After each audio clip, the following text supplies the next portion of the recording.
ఓం నమ శివాయ. శ్రీమాత్రే నమ. అప్పులు త్వరగా తీరాలి అంటే ప్రతి వ్యక్తి కూడా విశ్వ నియమం ప్రకారం ఈ విధంగా మీరు ఫాలో అయితే వెంటనే మీకున్న అప్పులన్నీ తీరిపోతాయి. సహజంగా మీకు 1 లక్ష నుంచి 10 లక్షలు కావచ్చు, 1 కోటి రూపాయల వరకు కావచ్చు అప్పులు ఉన్నాయనుకోండి.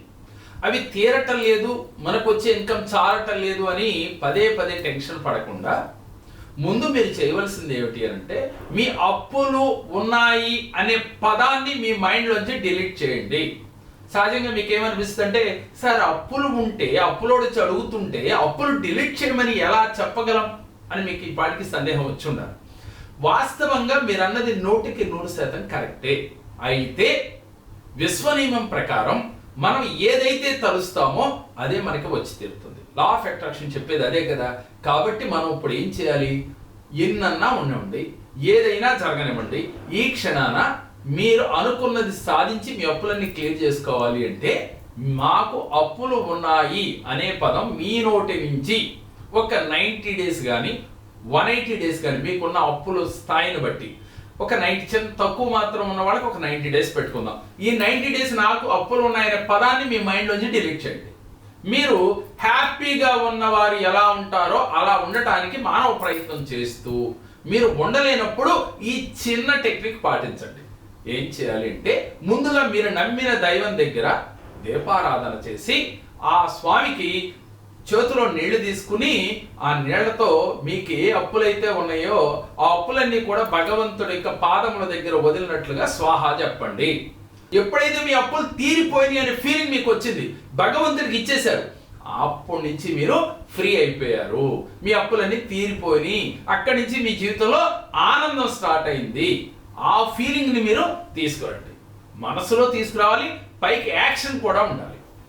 ఆ తర్వాత మీరు చేయవలసింది ఏమిటి అంటే ప్రతిరోజు కూడా యూనివర్స్ తో మీరు మమేకమై, పంచభూతాలతో మమేకమై మీరు ఈ అప్పులు ఎలా తీర్చగలిగారు?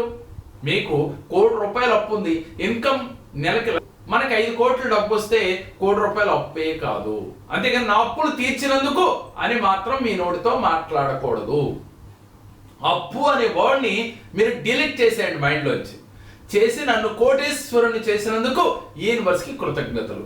లేదు నాకు 10 నెలలలో లేక సంవత్సరంలో నాకు 1 కోటి రూపాయలు ఇన్కమ్ వచ్చినందుకు యూనివర్స్కి కృతజ్ఞతలు, పంచభూతాలకి కృతజ్ఞతలు అని మీరు ఎల్లో కలర్ పేపర్ పైన 555 టెక్నిక్ కానీ 99 టెక్నిక్ కానీ రాసుకోండి. 555 టెక్నిక్ అంటే 55 సార్లు 5 రోజులు రాయాలి. 999 టెక్నిక్ అయితే 99 సార్లు రాయాలి, 9 రోజులు రాయాలి. అలా ఒక 3-4 కోర్సులు రాసే లోపే మీకు అనుకోకుండా మనీ రావటం ప్రారంభమవుతుంది. ఇలా ఎవరైతే చేస్తారో మీకు ఏంజల్స్ నెంబర్స్ కూడా మీకు కనపడుతూ ఉంటాయి. అది 333 కానీ 444 కానీ 777 కానీ 999 కానీ 111 కానీ ఇలాంటి నెంబర్లు మీకు కనపడుతూ ఉంటే త్వరలో మీకు మిరాకిల్స్ జరగబోతా ఉన్నాయి. మీరు కోరుకున్నది తీరబోతా ఉంది. మీ జీవితంలో మంచి ఊహించిన ఫలితాలు, మీరు ఏదైతే ఊహిస్తారో ఆ ఫలితాలు రాబోతూ ఉన్నాయి. మీ జీవితం పాజిటివ్గా ఉండబోతుంది. మీరు ఉన్నతంగా ఆర్థికంగా ఎదగబోతున్నారు. మీరు స్పిరిచువల్గా ఉండబోతున్నారు అనేది దానికి సంకేతాలు. మరి ముందుగా మనం ఏం చేయాలి? అప్పు అనే పదాన్ని డిలీట్ చేసేసాం. అలాగే మీరు ప్రతిరోజు కూడా ఓం అన్న వస్త్రదాయ నమః, ఓం అన్న వస్త్రదాయ నమః ఈ మంత్రాన్ని 108 టైమ్స్ మనసులో జపించండి.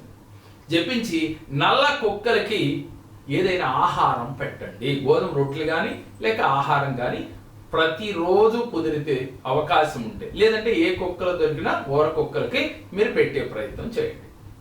ఇలా చేస్తే మీకున్న అప్పుల బాధలు త్వరగా తీరతాయి. మీరు ఏదైతే ఊహల్లో బిజినెస్ ప్రారంభించారో విజువలైజేషన్లో ఆ బిజినెస్ మీరు స్టార్ట్ చేయడం జరుగుతుంది. మీ దగ్గర డబ్బులు లేకపోయినా మీలో థాట్ ఉంటుంది కదా, ఆలోచన శక్తి. మీకు తెలియకుండా మీ ఆలోచన శక్తికి డబ్బున్నోడు తోడయి మీకు పార్ట్నర్గా కలిసి మీతో బిజినెస్ స్టార్ట్ చేస్తారు. ఆ రకంగా మీకు డబ్బు రావడం జరుగుతుంది. ఆ డబ్బుతో మీ అప్పులన్నీ తీరిపోతాయి. కాబట్టి మీరు ముందు చేయవలసింది ఏమిటి? అప్పు అనే పదాన్ని మైండ్లోంచి డిలీట్ చేయాలి. చేసి పాజిటివ్గా ఉండాలి. ముఖ్యంగా ప్రతి మనిషికి మీరు కోరుకున్నది దక్కాలి అంటే ఏ వ్యక్తి అయినా చేయవలసింది ఏమిటి అని అంటే ఎదుటి వ్యక్తిని ప్రేమించగలగాలి.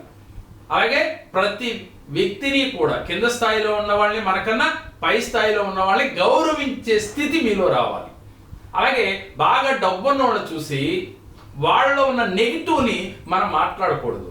అలా డబ్బు రావటానికి గల కారణం వాళ్ళు చాలా కష్టపడ్డారు, వాళ్ళు చాలా పాజిటివ్గా ఉంటారు కాబట్టి వారికి ధనం అంత లభించింది అని ప్రతిసారి మీ మనసులో అనుకుంటా ఉండాలి. వాళ్ళలాగా మనం ఎదగాలి అనుకోవాలి. కానీ వాళ్ళు ఏదో తప్పు చేస్తే అంత డబ్బు వచ్చింది అనేది నెగిటివ్ కోణం మనం ఎదక్కకూడదు. అలా ఎప్పుడైతే మీరు నెగిటివ్గా వాళ్ళని ఆలోచించారో యూనివర్స్ ఇలా అనుకుంటుందంట, ఇతనికి డబ్బున్నోళ్ళు అంటే నచ్చదు కాబట్టి ఇతనికి డబ్బుతో పని లేదు అని యూనివర్స్ భావిస్తుంది అని చెప్తుంది లా ఆఫ్ అట్రాక్షన్. కాబట్టి ఈ రోజు నుంచి ఇప్పుడు వరకు తెలుసో తెలియక అలాంటి తప్పులు జరుగుంటే ఇప్పుడుకైనా మీరు అలాంటి ఆలోచనలు మానేసి పాజిటివ్గా ఉండండి. ప్రతి వ్యక్తిని ప్రేమించండి. అందరితో కూడా కృతజ్ఞతా భావంతో ఉండండి. మీకు ఏది కావాలన్నా వచ్చి తీరుతుంది. ఎందుకని? గత జన్మ కర్మలు కూడా తొలగిపోతాయి మీరు కృతజ్ఞతా భావంతో ఉంటే. మరి మీలో అది రావటానికి ఏం చేయాలి? ప్రతిరోజు మెడిటేషన్ చేయాలి. ప్రతిరోజు ఉదయం గంట సాయంత్రం గంట, అవకాశం లేని వాళ్ళు కనీసం హాఫ్ అన్ అవర్ అన్న మెడిటేషన్ చేయాలి. శ్వాస మీద ధ్యాస పెట్టి పాజిటివ్ థింకింగ్ చేస్తూ మీరు కనుక అఫర్మేషన్ చేస్తే, అంటే మెడిటేషన్ అయిన తర్వాత యూనివర్స్తో మమేకం అయితే, పంచభూతాలతో మీరు మమేకం అవ్వగలిగితే మీకు అప్పులు అనే పదం మీ జీవితంలో ఇక వినరుగాక వినరు. మరి మీకు నమ్మకం ఉంటే ఆచరించండి. నమస్కారం అండి. నా పేరు సరోజినీ దేవి, గోరంట్ల సరోజినీ దేవి. మాది ఒంగోలు అండి. మా వారు పౌల్ట్రీ బిజినెస్ చేస్తారు. మేము 5 years బ్యాక్ జేకేఆర్ గారి దగ్గరికి వచ్చాము. టీవీలో వారి ప్రోగ్రాం చూసి మాకు నచ్చి రావాలనిపించి, కొన్ని సమస్యల వల్ల బిజినెస్లో బాగా లాసెస్ వచ్చి, ఆయన కొంచెం బ్యాడ్ హ్యాబిట్స్ అంటే వేరే ఏం లేదండి, డ్రింకింగ్ ఉంది బాగా, అది మాన్పిస్తారేమో అనే ఆశతో వచ్చాము. కానీ వచ్చిన తర్వాత ఒక్కరోజేనండి, 2వ రోజు నుంచే మానుకున్నారు. కంప్లీట్గా హ్యాబిట్ అనేది పోయింది. బిజినెస్ కూడా మాది బాగానే ఉంది. ఆర్థిక సమస్యలు కూడా చాలా వరకు అప్పుడు తీరిపోయాయి. మేము చాలా మందికి కూడా అడ్వైజ్ ఇచ్చాం, వెళ్తే మంచిది, మీకున్న ఏ సమస్యలైనా అక్కడికి వెళ్తే పోతాయి, ఎవరైనా మీ సమస్యల కోసం ఆయన దగ్గరికి వెళ్తే మీకు అన్ని పరిష్కారాలు దొరుకుతాయి.